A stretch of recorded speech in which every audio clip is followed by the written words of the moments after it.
So right now, if you are putting out a statement talking about how your heart goes out to the hostages in Israel, but you are not saying that your heart goes out to the people, the civilians, the children of Gaza, if you are condemning Hamas, but you are not simultaneously condemning the Israeli government and the US's unconditional support for the Israeli government as they are bombing civilians in Gaza, as they have cut off food and electricity to a city that is over 50% children because of the extremely low life expectancy rate there, because people there are suffering under the worst form of apartheid in the world's largest open-air prison and constantly are experiencing violence at the hands of the Israeli army. If you didn't give a shit what was happening in Palestine up until 2 days ago, that is because you see Israelis as people and you do not see Palestinians as people. And if you live in the US and that's you, it's understandable if you haven't been paying attention, because the Western media is extremely white supremacist. And that is how racism works.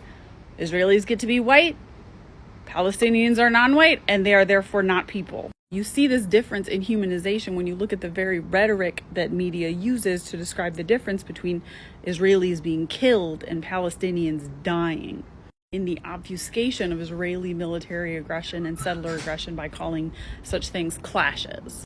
And maintaining the dehumanization of Palestinians is so important to the project of white supremacist imperialism in Palestine that it is extremely threatening to do anything to humanize Palestinians.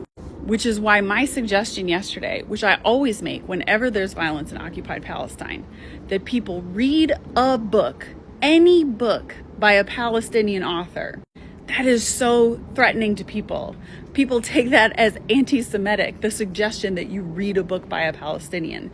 Because if you read a book by a Palestinian, it is going to humanize Palestinians for you, and it will change the way you see this conflict forever. A few years ago on YouTube, I created the Read for Palestine challenge.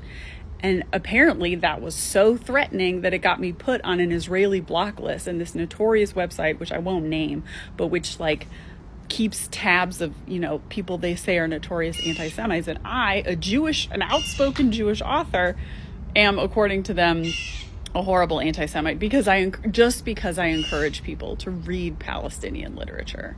So before you fix your mouth to say anything about what is going on in Israel and Palestine right now, ask yourself, have you sought out Palestinian voices to listen to? Have you ever read a book by a Palestinian author? If you need suggestions, check out my last video.